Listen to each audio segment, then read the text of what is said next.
1000 பேர் அந்த ராமாயணத்தை கம்பனையும் ராமாயணத்தையும் விமர்சித்தாலும் யாராலும் கம்பனையும் ராமாயணத்தையும் அசைக்க முடியவில்லை. கடுமையான எதிர்ப்புகள் இருந்த பொழுதும் அது பற்றி எந்தவிதமான பாதிப்பும் இல்லாமல் கம்பன் வளர்ந்து வருகிற விதத்தை காணுகிற பொழுது ஆச்சரியமாக இருக்கிறது. 1980ஆம் ஆண்டு நான் முதலாக இந்த பாரத மண்ணை மிதித்து அதற்கு பிறகு காரைக்குடியிலே கம்பனடிப்பொடி ஐயா அவர்களை சந்தித்தேன், என் குருநாதர் அவர்களை சந்தித்தேன். அந்த சந்திப்புகளுக்கு பிறகு கம்பன் கழகங்களை பார்த்து கொண்டு வருகிறேன். நாளுக்கு நாள் கழகங்கள் பெருகிக் கொண்டே போகின்றன. தமிழ்நாட்டளவிலே விரிந்து கிடந்த கம்பன் கழகங்கள் இன்றைக்கு அதை தாண்டி வேற்று நாட்டுகளுக்குள்ளேயும் நுழைந்து கம்பன் கழகங்கள் உருவாகி இன்றைக்கு உலகம் பூராகவும் கம்பன் கழகம் இயங்கி வருகிறது என்றால் அதற்கு இந்த பெரியவர்கள் விட்ட அத்திவாரம்தான் காரணம் என்பதிலே எந்த சந்தேகமும் இல்லை. அப்படி கம்பன் வளர்ந்து கொண்டு போவதற்கு என்ன காரணம் என்று கேட்டால் கம்பகாவியத்தினுடைய நாயகன்தான் காரணம். அறம்பளர்த்தோன் என்று சொல்கிறார்களே, ராமன் என்கின்றவன் வெறும் ஒரு கதாபாத்திரம் இல்லை. நான் முன்பும் சில இடங்களிலே சொல்லியிருக்கிறேன், ராமன் என்பவன் அறத்தினுடைய ஒரு வடிவம், அவ்வளவுதான் எனக்கு தெரிந்த அளவிலே. ராமனை போற்றினால் அறத்தை போற்றுவதாகத்தான் ஆகும். ராமாயணத்திலே வருவதாக ஒரு கதை சொல்வார்கள், அதை பலதரம் மேடைகளிலே நான் கேட்டும் இருக்கிறேன், சொல்லியும் இருக்கிறேன். ராவணன் முதல் நாள் யுத்தத்துக்கு போய்விட்டு வந்து விடுகிறான், தோற்று வந்து விடுகிறான். அவனுக்கு அந்த தோல்வியின் காரணமாக உன்னுடைய தோற்றத்தை இதுதான் அதற்கான வழி என்றானாம். சிரித்த ராவணனுடைய 10 தலைகளும் இப்பொழுது கோபப்பட்டன. ராவணன் அந்த மந்திரியை பார்த்து சொன்னான், ஒரு தலை இருக்கிற உனக்கே இந்த புத்தி வந்தால் 10 தலை இருக்கிற எனக்கு இந்த புத்தி வராதா? இதையும் நான் செய்து பார்த்து விட்டேன், ஆனால் சாத்தியப்படவில்லை என்றான். என்னது, இதையும் செய்தாயா, சாத்தியப்படவில்லையா? அப்படியானால் நீ அந்த ராமன் போல போட்ட வேஷம் போட்டதிலே ஏதோ தவறு இழைத்திருக்கிறாய் என்று இவன் சொன்னான். ராமனைப் போலவே நான் வேடம் போட்டேன், ஆனாலும் சீதை என்னை எனக்கு கிட்ட வரவில்லை, என்னை ஏற்றுக்கொள்ளவும் இல்லை. அதுக்கு என்ன காரணம் என்று இந்த மகோதரன் கேட்டான். சீதை ஏற்றுக்கொள்வது இல்லாமல் இருக்கிறது ஒரு பக்கம் இருக்கட்டும், எனக்கு என்ன பிரச்சனை என்றால், நான் ராமனைப் போல சரியான வேஷம் போட்டேன். என்ன சிக்கல் வந்ததென்றால், நான் ராவணனாக இருக்கும் மட்டும் என் மனம் சீதையை அடைய வேண்டும் என்று விரும்பிக் கொண்டே இருந்தது. எப்பொழுது ராமன் போல நான் என் வேஷத்தை மாற்றிக்கொண்டேனோ அதற்கு பிறகு என் மனம் மண்டோதரியை தவிர வேறு யாரையும் நினைக்க மறுத்து விட்டது என்றான். இதுதான் ராமன். ராமன் என்பவன் அறத்தினுடைய வடிவம். அவனைத்தான் அறம் வளர்த்தோன் என்று பேச சொல்லி இருக்கிறார்கள். இன்னொன்றை நாம் வளர்க்க வேண்டுமானால் அதற்கு முதல் நாம் அதற்கு தயாராக வேண்டும், வளர்ப்பதற்குரியவர்களாக நாம் ஆக வேண்டும்.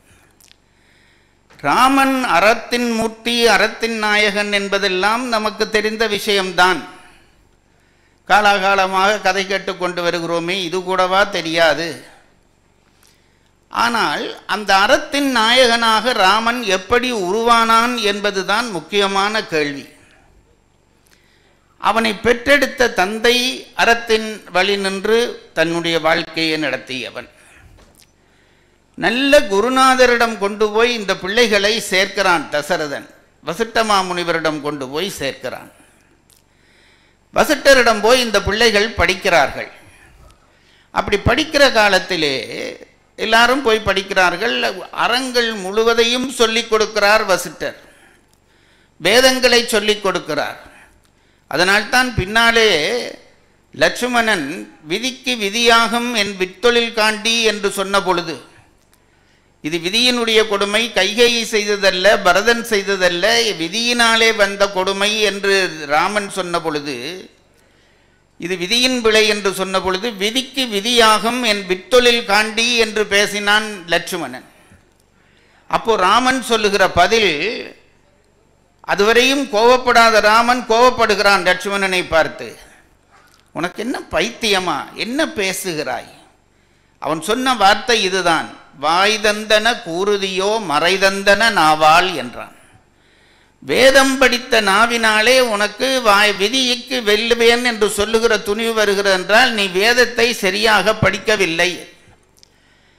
பெரியோர்களே, இன்றைக்கு நாங்கள் எல்லாவற்றையும் அரசியலாக்கி விட்டபடியால் சில விஷயங்களை பேச முடியவில்லை. ஆனால் நான் சொல்லுகிறேன், வேதம் என்பது ஏதோ ஒரு இனத்தாருக்கு உரிய ஒன்று என்று தயவு செய்து யாரும் நினைத்து விடாதீர்கள்.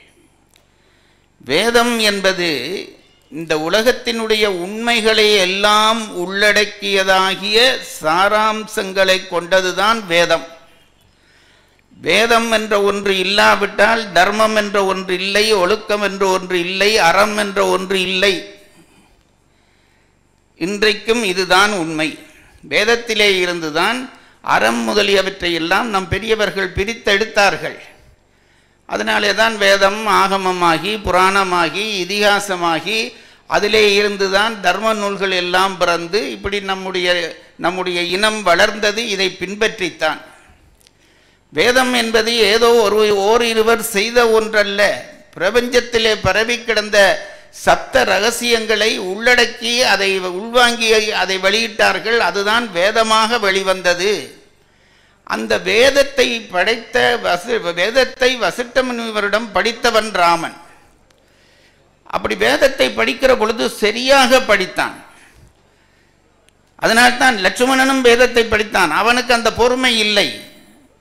நான் விதிக்கு விதி செய்வேன் என்கிறான். விதிக்கு விதி நீ செய்து விடுவாயா? விதி என்ற ஒன்றை மீறி உன்னாலே நடக்க முடியுமா என்று ராமன் கேட்கிற கேள்விகள் எல்லாம் அங்கே தொடர்ந்து அடுக்கப்படுகிறது. அப்போ விதிக்கு விதியாகும் என்று சொன்ன உடனே வாய்தந்தன கூறுதியோ, என்னடா வாய்க்கு வந்ததை பேசுகிறாயா? நீ வேதம் படித்தவன் என்பதை மறந்து போய்விட்டு பேசுகிறாயா என்று கேட்கிற அளவுக்கு வேதத்தை ஆழமாக வசிஷ்ட மாமுனிவரிடம் படித்தவன் ராமன். அதிலே கூட கம்பர் ஒரு வேலை செய்வார். வசிஷ்டரிடம் வேதம் முழுவதும் படித்து விடுகிறான், அறங்களை எல்லாம் படித்து விடுகிறான். அப்படி படித்து விட்ட பிறகு இடையிலே விஸ்வாமித்திரரை கொண்டு வந்து அந்த கதைக்குள்ளே புகுத்துகிறார் கம்பர். ஏன் இந்த விஸ்வாமித்திரர் வருகிறார் என்று கேட்டால், நூலளவாக படிப்பது என்பது ஒரு படிப்பு. பிறகு அதை அனுபவபூர்வமாக படிப்பது என்பது இன்னொரு படிப்பு. நாங்கள் எல்லோரும் பல பேர் என்ன நினைத்து விடுகிறோம் என்றால், புத்தக படிப்பை படித்துவிட்டு எனக்கு எல்லாம் விளங்கிவிட்டது என்று நினைக்கிறோம். புத்தக படிப்பு என்பது அது ஒரு துளிதான். அதற்கு பிறகு அதை அனுபவ படிப்பாக மாற்ற வேண்டும். ஒரே ஆசிரியர் புத்தக படிப்பையும் சொல்லிக் கொடுத்து அனுபவ படிப்பையும் சொல்லிக் கொடுத்தால் அந்த மாணவனிடம் அது சரியான முறையிலே போய் உட்காராது. அதனாலே தான் கம்பர் என்ன செய்கிறார், புத்தக படிப்பை வசிஷ்டரிடம் கொண்டு வந்து கற்க பண்ணிவிட்டு அனுபவ படிப்புக்காக விஸ்வாமித்திரரோடு அனுப்பி வைக்கிறார் ராமனை. அங்கேதான் ராமன் அறத்தினுடைய முழுமை காண்கிறான் என்கிறார் கம்பர். போய்கொண்டிருக்கிறார்கள். போய்கொண்டிருக்கிற பொழுது தாடகை வருகிறாள். தாடகை எதிர்த்து வருகிறாள். வருகிற பொழுதே அவள் ஒரு பெரிய மலை போன்ற தோற்றத்தோடு வருகிறாள். விஸ்வாமித்திரரே சற்று பயப்படுவது போல காட்டுகிறார் கம்பர். இப்போ இந்த விஸ்வாமித்திரர் என்ன செய்கிறார் என்றால், தாடகையை கண்டவுடனே அவள் ஆவேசமாக வருகிறாள். அவள் நிலத்தில் கடல் வந்து உள்ளே புகுந்தது என்கின்ற அளவுக்கு அவ்வளவு வேகமாக வருகிறாள், சூலாயத்தோடு வருகிறாள். இப்போ விஸ்வாமித்திரர் சொன்னார், பக்கத்திலே இருந்த ராமனை பார்த்தார். இவள் தாடகை, இவள் மேலே அம்பு போட்டு கொல்லென்றார். முதல் போர் ராமன் செய்யப்போகிற ராமாயணத்திலே செய்யப்போகிற முதல் போர். கம்பர் செய்கிற நுட்பங்களிலே இதெல்லாம் ஒன்று. நாங்கள் என்ன செய்திருப்போம், காவிய நாயகன் அவனுடைய முதல் போரை காட்டுவதானால் ஒரு பராக்கிரமமான ஒருவனோடு சேர்ந்து அந்த போர் செய்து அந்த வெற்றி பெற்றதாக காட்டுவது தானே நாயகனுக்கு பெருமை. கம்பர் என்ன செய்கிறார், ஒரு பெண்ணோடு போராட வைக்கிறார். முதல் போர் கன்னிப்போரே ஒரு கன்னிப்போராக மாறிவிடுகிறது. இப்பொழுது அந்த விஸ்வாமித்திரர் சொல்லுகிறார், அம்பை போடு ராமனா, அவள் வருகிறாள், நம்மை கொல்ல போகிறாள், அம்பை போடு என்றால் ராமன் போடவில்லை. அவன் புத்தக படிப்பை சரியாக படித்தான் என்பதற்கு சான்று. விஸ்வாமித்திரர் சொல்லுகிறார் பக்கத்திலே நின்று, அம்பை போடு போடு என்கிறார். இவன் போடவில்லை. ராமனுக்கு என்ன மனதிலே ஒரு சந்தேகம் வருகிறது என்று கேட்டால், இந்த விஸ்வாமித்திரர் அம்பு போடு அம்பு போடு என்று சொல்கிறாரே, ஒருவேளை இவருக்கு இந்த தாடகை மேலே ஏதாவது பழைய கோபம் இருக்குமோ? இன்றைக்கு நாங்கள் எல்லோரும் அப்படித்தான் ஆகிவிட்டோம். யாராவது ஒருவர் மேலே நாங்கள் ஒரு தீர்ப்பு சொன்னால் அது நம் அக உணர்வு சார்ந்ததான தீர்ப்பாகத்தான் இருக்கிறது. இப்போ ராமன் நினைக்கிறான், இவருக்கு ஏதோ தாடகை மேலே கோபம் இருந்திருக்கும் போல் இருக்கிறது, அதனாலே தான் இவர் அம்பு போட சொல்கிறாரோ என்று அம்பை தொடாமல் பேசாமல் நிற்கிறான். இப்பொழுது விஸ்வாமித்திரர் பார்க்கிறார், இவனுடைய சந்தேகம் புரிகிறது.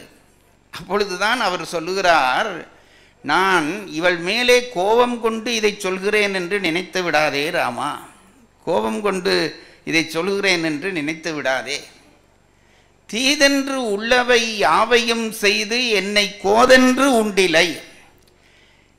இவள் ராமன் என்ன நினைக்கிறான் என்றால், இவன் தீயவள் தீயவள் என்று சொல்கிறீர்களே, இந்த காட்டுக்குள்ளே இதுவரைக்கும் நீங்கள் இருந்தீர்களே, உங்களை இவள் இது நாள் வரையும் விட்டுத்தானே வைத்திருக்கிறாள், அவளை எப்படி கெட்டவள் என்று எடுப்பது என்ற அர்த்தத்திலே கேட்கிறார். அதற்குத்தான் விஸ்வாமித்திரர் பதில் சொல்லுகிறார், அவளை என்னை உண்ணாமல் விட்டதற்கு காரணம் இருக்கிறது ராமா. நான் தவம் செய்து என்னுடைய உடம்பிலே ஒரு பிடி சதை கூட இல்லை, வெறும் கோதாக போய் கிடக்கிறது என்னுடைய உடம்பு. இந்த கோதை சாப்பிட்டு என்னாக போகிறது என்று என்னை விட்டு இருக்கிறாளே தவிர என் மேல் கருணை கொண்டு இவள் விட்டதாக நினைத்து விடாதே. தீதென்று உள்ளவை யாவையும் செய்து என்னை கோதென்று உண்டிலல். இப்பொழுது ராமனுக்கு இப்பவும் அவன் அந்த அம்பை தொடுகிறான் இல்லை. அவன் என்ன கம்பர் சொன்னார், 1000 பேர் சொல்லட்டும், வந்திருக்கிறவள் ஒரு பெண். அவள் தோற்றம் கடுமையான தோற்றமாக இருக்கலாம், விகாரமான தோற்றமாக இருக்கலாம், ஆனால் வந்திருக்கிற தோற்றம் பெண். வசிட்ட மாமுனிவர் பாடம் சொல்லுகிற பொழுது மாதரையும் தூதரையும் கொல்லக்கூடாது என்று பாடம் சொல்லி இருக்கிறார். இப்ப இவர் கூட்டிக் கொண்டு வந்து விட்டு பெண்ணை கொல்ல என்கிறார். எப்படி நான் கொல்லலாம் என்று இவன் மனம் தடுமாறுகிறது. அவன் மனதுக்குள்ளே என்ன நினைத்தாலாம், பெண்ணென்று மனத்திடை பெருந்தகை நினைந்தான். கம்பர் போடுகிற வார்த்தைகள். இந்த பெருந்தகை என்ற ஒரு சொல் அதில் வர வேண்டிய தேவையே இல்லை. கம்பன் என்ன சொல்கிறான், அம்பு போடு என்று சொன்ன உடனே இவன் என்ன நினைத்தானாம், 1000 தான் இருந்தாலும் அவள் ஒரு பெண் அல்லவா,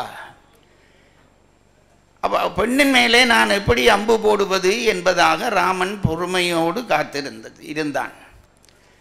அப்பொழுதுதான் விஸ்வாமித்திரருக்கு தெரிகிறது, இவனுடைய தடுமாற்றம் தெரிகிறது. அப்பொழுதுதான் அறத்துக்கான உண்மையான வியாக்கியானத்தை விஸ்வாமித்திரர் சொல்லுகிறார். நான் இந்த இடம் படித்து ரொம்ப வியந்திருக்கிறேன். கம்பர் சொல்லுகிற அந்த இடம், நான் கம்பர் அந்த வார்த்தையையே தேடி எடுத்து போடுவார். நான் இவள் பெண்ணென்று நினைத்து நீ கொல்லாமல் இருக்கிறாயே ராமா, அறத்தின் பெண்ணை கொல்லக்கூடாது என்று வசிட்டமா முனிவர் உனக்கு பாடம் சொல்லி கொடுத்தது என்பது சரிதான், பெண்களை கொல்லக்கூடாதுதான். ஆனால் பெண்ணை கொல்லாதே என்று சொன்னாரே தவிர அந்த பெண்ணுக்கான வரைவிலக்கணம் என்ன என்று நீ நினைத்து பார்த்தாயா? அதுக்கு அவர் சொல்லுகிறார், ஈரில் நல்லறம் பார்த்து இசைத்தேன். ராமா, நான் வெறுமனே அவளை கொல் என்று சொல்லுகிற பொழுது நான் ஏதோ அறத்தை பற்றி சிந்திக்காமல் உனக்கு பாடம் சொல்வதாக நீ நினைக்கிறாயே, அப்படி இல்லை. ஈரில் நல்லறம் பார்த்து இசைத்தேன். இந்த ஒரு வரி விளங்கிவிட்டால் அறத்தினுடைய உண்மை ஸ்வரூபம் விளங்கிவிடும். அறம் என்பதற்கு எங்கே முடிவு இருக்கிறது என்று தேடி பார்த்தால் அறத்துக்கு முடிவென்பது இல்லை. அறத்தை செய்ய தலைப்பட்டவரை இருந்தவர் சொன்னார், இந்த ஆசிரியருக்கு தத்துவமே புரியவில்லை, இந்த மாணவனை அடித்து திருத்தலாம் என்று இவர் நினைக்கிறது எவ்வளவு தவறு. அவனுடைய இயல்பு எதுவோ அதுதானே வரும், அது தெரியாமல் அவனை போட்டு வீணாக அடித்து கொண்டிருக்கிறாரே என்றார். அந்த மூன்றாவது ஒரே காட்சி, ஆனால் 3 பேர் 3 விதமாக அதை சிந்திக்கிறோம். ஒருவர் சொல்லுகிறார் அவன் நல்ல ஆசிரியர் என்று, மற்றொருவர் சொல்லுகிறார் தீய ஆசிரியர் என்று, மூன்றாவதவர் சொல்லுகிறார் இவருக்கு தத்துவம் புரியவில்லை என்று. சம்பவம் ஒன்று. அப்போ அதிலிருந்து நமக்கு என்ன தெரிகிறது என்றால், காணுகிறவர்களுடைய தரத்தை பொறுத்து தர்மம் வளர்ந்து கொண்டே போகும்.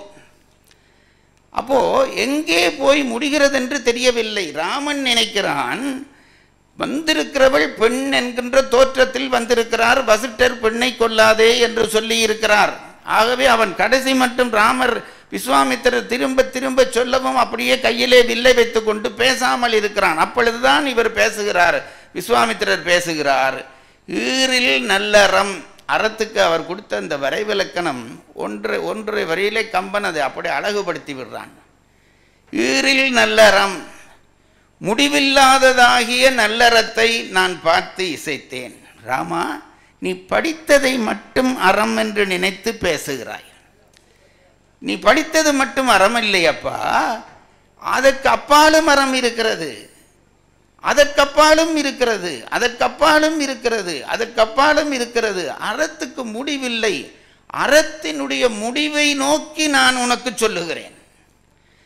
அப்பவும் ராமனுக்கு புரியவில்லை. இதென்ன இது, பெண்ணை கொல்ல சொல்லிவிட்டு ஈரில் நல்லறம் என்கின்ற பொழுது விஸ்வாமித்திரர் விளக்கம் பண்ணுகிறார். பெண்ணை கொல்லாதே என்று தானே வசிட்டர் சொன்னார். யார் பெண்? பெண்ணை கொல்லாதே என்று சொல்வதல்ல பெரிய விஷயம், யார் பெண் என்று நீ தெரிந்து கொள். ஒரு பொருளை 2ஆக பிரிப்பார்கள்.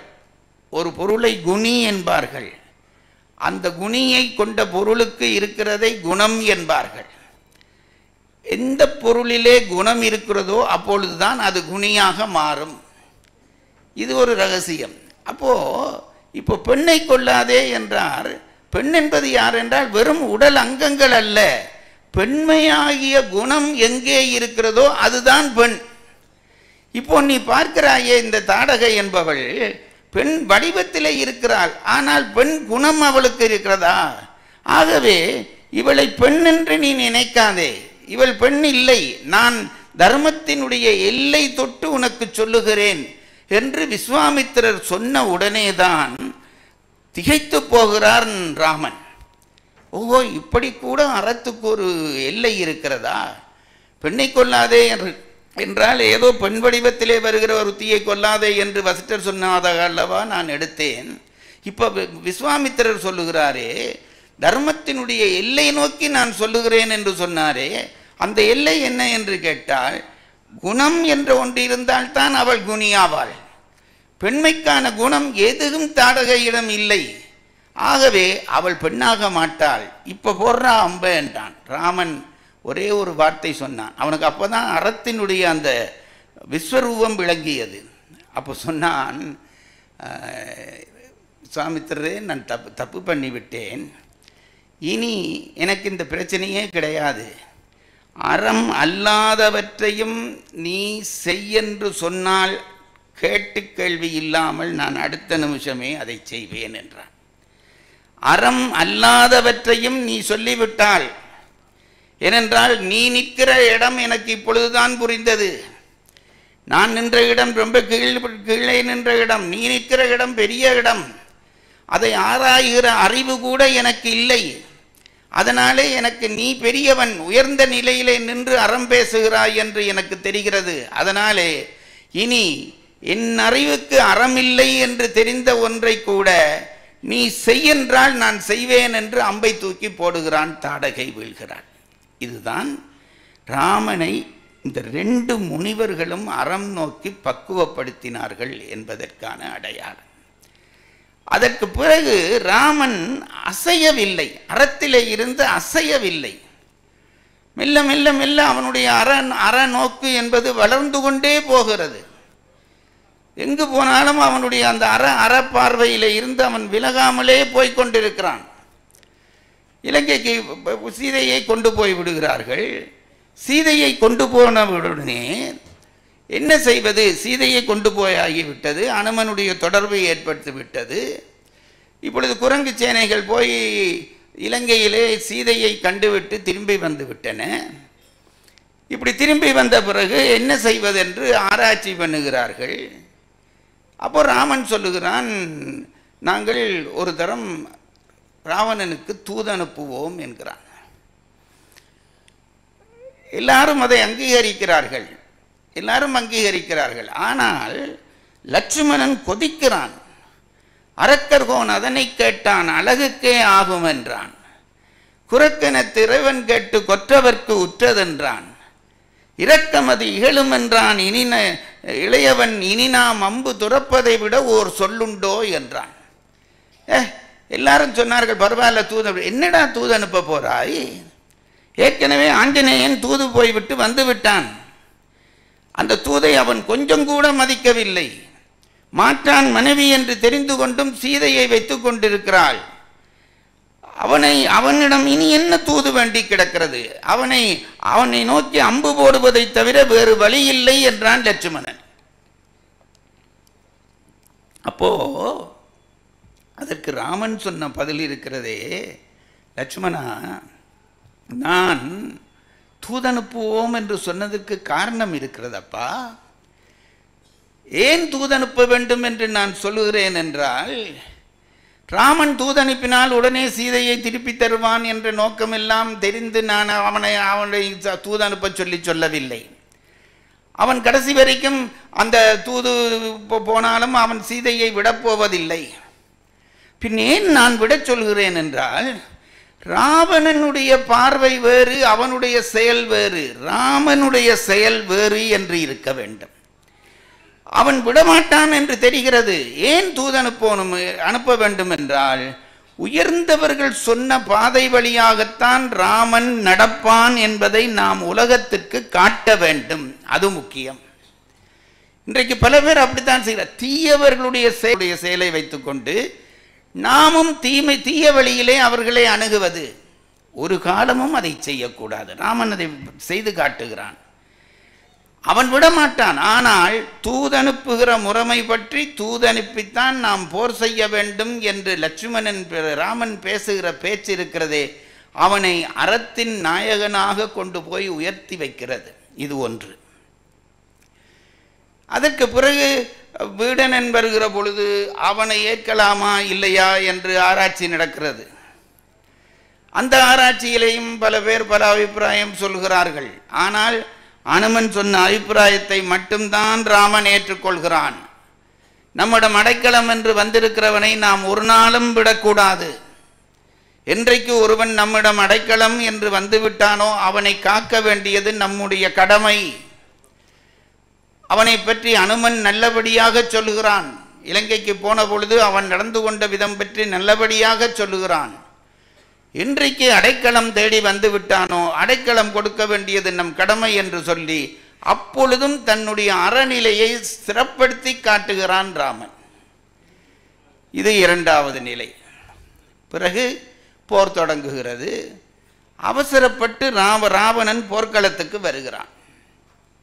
எப்பொழுதும் சொல்வது பாருங்கள், தன்னை பற்றிய அளவுக்கு அதிகமான பெருமிதம் என்பது ஒருவன் வீழ்வதற்கு போதுமானதாக இருக்கும். இந்த ராவணன் முதல் நாள் போருக்கு வந்திருக்க வேண்டிய தேவையே இல்லை. யுத்த முறையிலே அது இல்லை. ஒவ்வொரு பகுதி பகுதியாக படைகளை விட வேண்டும். விட்டுவிட்டுத்தான் பிறகுதான் மெயினாக இருக்கக்கூடிய அந்த அரசன் வர வேண்டும். அவன் வருவதற்கு முதல் மூலப்படை என்று ஒரு படை இருக்கும். மூலப்படை என்றால் யார் என்று கேட்டால், பரம்பரையாக அந்த அரசனுக்கு சேவகம் செய்த உண்மை விசுவாசிகளை மூலப்படை என்று ஒரு படையாக ஆக்கி வைத்திருப்பார்கள். அந்த படையைத்தான் முதலிலே அனுப்பியிருக்க வேண்டும் ராவணன். ராவணன் தன்னுடைய திமிர் காரணமாக எல்லாரையும் நிராகரித்து விட்டு தானே போருக்கு போகிறான். போருக்கு போனால் போரில் ராமன் அவனுக்கு என்ன அபிப்பிராயம்? இது என்ன மானுடரும் குரங்கும் தானே. முதல் இலங்கை எரிந்த பிறகு மந்திராலோசனை கூட்டம் நடத்துகிற பொழுது ஒரு அரக்கன் அதை வாய்விட்டே சொன்னான், ராவணா உனக்கு என்ன பைத்தியமா, இதுக்கு போய் ஒரு மந்திராலோசனை கூட்டம் நடத்தவா வேண்டும்? வந்திருக்கிறது குரங்கும் மனிதரும். இந்த குரங்கும் மனிதரும் நாங்கள் குழம்பு வச்சு சாப்பிட்ற விஷயங்களடா, இதை பற்றி ஆராய்வதற்கு நீ ஒரு கூட்டம் போடுகிறாயா என்றான். மானுடர் இருவரை வணங்கி அக்கூனுடை குரங்கையும் கும்பிட்டு வாழுதல் என்று சொன்னானே, அப்படித்தான் இவன் நினைத்தான். இப்போ ராவணன் என்ன செய்கிறான், அந்த போருக்கு போவதென்ற உடனே இதுக்கு ஒரு நிமிஷத்திலே வாய்விட்டு பாராட்டுகிறான். அது ராவணனுடைய சிறப்பு. வாய்விட்டு பாராட்டுகிறான். ஒவ்வொரு அஸ்திரத்தையும் எடுக்கிறான், எல்லாம் சக்தியற்று விழுந்து போய் விடுகின்றன. ராமன் ஒவ்வொன்றாக வீழ்த்துகிறான். தலை கவிழ்ந்து கையிலே ஒரு ஆயுதமும் இல்லாமல் நிற்கிறான். வாரணம் பொருத மார்பு வரையினை எடுத்ததோல் நாரத முனிவர்க்கேற்ப நயம்பட உரைத்தனா தாரணி மௌலிபத்து சங்கரன் கொடுத்தவாள் வீரம் எல்லாம் களத்தையே போட்டு வெறுங்கையோடு இலங்கை புக்கான். வெறும் கையோடு நிற்கிறான். அப்பதான் ராமன் பேசுகிறான். ராமனுடைய அந்த உயர்வு நீங்கள் நினைத்து பாருங்கள். மனைவியை தூக்கி கொண்டு போய் வைத்திருக்கிறான். அதுவும் வஞ்சனையாக தூக்கி கொண்டு போய் வைத்திருக்கிறான். 10 மாதங்கள் வைத்திருக்கிறான். சில பேர் அப்படி மனைவியை தூக்கி கொண்டு போனால் அப்பா இது நிம்மதியாக போய்விட்டு என்று நினைக்கிறவர்களும் இருப்பார்கள். வைத்திருக்கிறான் என்று தெரிந்து அவளுக்கு ஒரு ஆபத்து வந்து விளைவித்தவன் தனக்கு முன்னாலே ஆயுதங்கள் இன்றி நிற்கிறான் என்று தெரிந்த உடனே உண்மையிலே நாங்களாக இருந்தால் என்ன செய்வோம்? அந்த நிமிடமே அவனை முடித்துவிட்டு சீதையை அடைய நினைத்திருப்போம். சீதை மேலே அவ்வளவு காதல் கொண்டிருந்தவன், அவ்வளவு துடிதுடித்தான். எவ்வளவு சீக்கிரம் சீதையை அனுபவிக்க காண வேண்டும், அவளை ஏற்றுக்கொள்ள வேண்டும் என்று தவித்தவன் ராமன். இப்போ ராவணன் எல்லா அஸ்திரமும் இழந்து போய் வெறுங்கையோடு நிலத்திலே நிற்கிறான். நாங்களாக இருந்தால் என்ன செய்திருப்போம்? இன்றையோடு போர் முடிந்தது, சீதை நாளை வீட்டுக்கு வந்து விடுவாள் என்று மகிழ்ச்சியோடு அந்த இடத்திலே சீதையை நாங்கள் ராவணனை அழித்திருப்போம். அப்பொழுதும் ராமனிடம் அறம் பேசுகிறது. அதுதான் பெருமை. ராவணன் என்ன நினைக்கிறான்? ராமன் நினைக்கிறான் ராவணனை பார்த்து, ஆளையா உனக்கு அமைந்தன மாருதம் அமைந்த பூளையாயின. பூளைப்பூ என்று ஒரு பூ இருக்கிறது, காத்தடித்தால் எல்லாம் அப்படி பறந்து விடும்.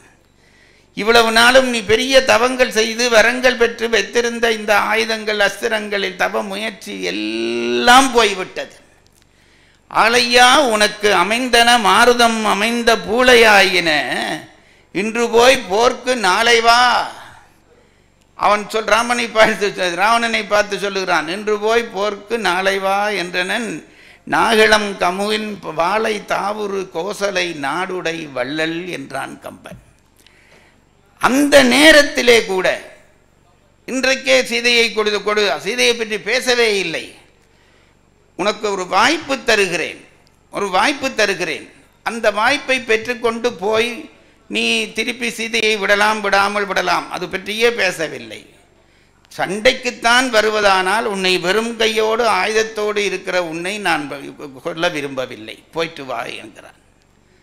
திருவள்ளுவர் சொல்லுவார், பேராண்மை என்பது அருகன், ஒன்று உற்றக்கால் ஊராண்மை மற்றதன் எஃகு என்பார். ஒரு ஆண்மகனுக்கு பேராண்மை, அவனுடைய வீரத்தினுடைய உச்சம் என்பது அவனுடைய வீரத்தினுடைய அவனுடைய வீர வெளிப்பாடு தான் அவனுடைய வீரத்தினுடைய உச்சம்.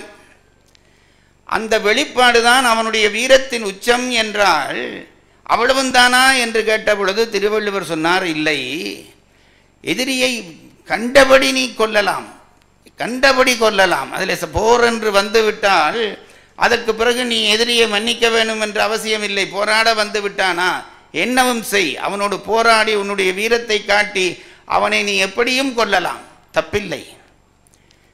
அப்படி சொன்ன திருவள்ளுவர் சொல்லுகிறார், ஆனால் ஒன்று, உன்னுடைய எதிரி, உன்னோடு சண்டை பிடிக்க வந்த எதிரி தப்பித்தவரி அவனுக்கு ஒரு சோர்வு வந்து விட்டது, அவன் கையில் ஆயுதம் இல்லாமல் போய்விட்டது, அல்லது அவன் கீழே விழுந்து விட்டான்.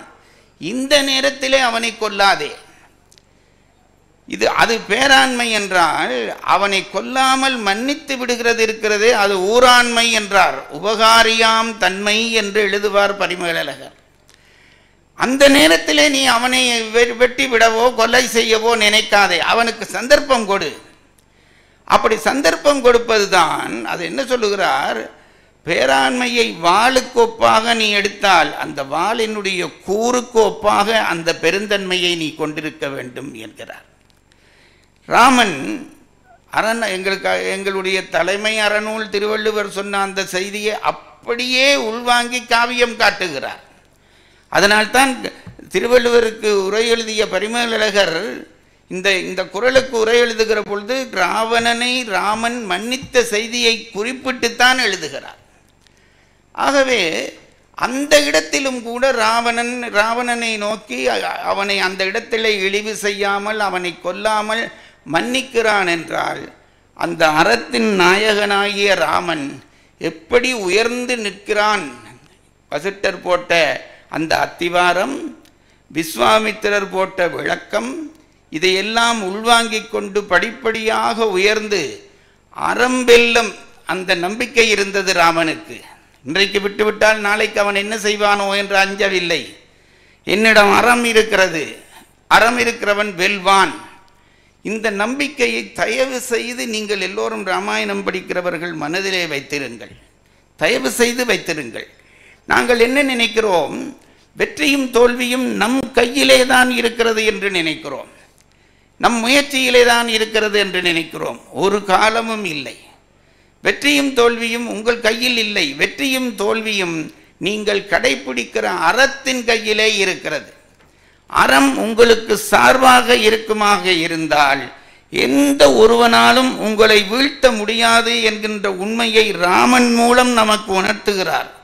அதனாலே தான் அந்த ராவணனை அனுப்புகிற பொழுது ராமன் சொல்லுகிறான், நீ நினைக்காதே இது என்னுடைய வெற்றி என்று நினைக்காதே, இது அறத்தினுடைய வெற்றி என்று தெரிந்து கொள் என்று சொல்லி அனுப்புகிற அந்த ராவணனை காணுகிற பொழுது எப்படி அவன் அறம் வளர்த்து உயர்ந்து கொண்டே போனான் என்பதை காணுகிறோம். இறுதியிலே கூட தீக்குளிக்க செய்ய பொழுது கூட அவன் நினைத்திருந்தால் அத்தனை சம்பவத்தையும் மறைத்துவிட்டு சீதையை ஆசையாக கூட்டிக் கொண்டு போயிருக்கலாம். என்றைக்கு ஒரு நாட்டுக்கு தலைமை தாங்க ஒருவன் முன்வருகிறானோ அன்றைக்கு அவன் மட்டும் சுத்தமாயிருந்தால் போதாது, அவன் குடும்பத்தவரையும் சுத்தமாக சமூகத்துக்கு காட்டிவிட்டுத்தான் சமூக வாழ்க்கை வாழ வேண்டும் என்பதற்காகத்தான் சீதையையும் தீக்குழியிலே ஏற்கினான் என்கின்ற உண்மையை தெரிகிற பொழுது ராமன் என்பவன் வெறுமனே ஒரு கதாநாயகனாக இல்லாமல் அறத்தினுடைய வடிவமாக, அறத்தினுடைய தோற்றமாக, அறத்தினுடைய வளர்ச்சிக்கு எப்படி நாம் வழி செய்யலாம் என்பதை அறிந்து கொள்வதற்கு வழிகாட்டியவனாக நாம் ராமனை பார்க்கிறோம். அப்படி கொஞ்சம் கொஞ்சமாக வளர்ந்து உச்சத்திலே ராமனே அறம், அறமே ராமன் என்கின்ற அந்த எல்லையை மிக நுட்பமாக கம்பன் பதிவு செய்து நமக்கு காவியம் மூலம் காட்டுகிறான். ராமாயணத்துக்கு விழா எடுக்கிற ஒவ்வொரு முறையும் இதை மனதிலே பதித்து கொள்ளுங்கள். சும்மா காதிலே ராமன் ராமன் ராமன் என்று வார்த்தை விழுந்தால் கூட உங்களை அறியாமல் உங்கள் நெஞ்சுக்குள்ளே அது அறம் அறம் அறம் என்று போய் சேர்ந்து உங்களை உயர்விக்கும் என்ற செய்தியை சொல்லி இந்த அளவிலே என் உரையை நிறைவு செய்து விடைபெறுகிறேன். வணக்கம்.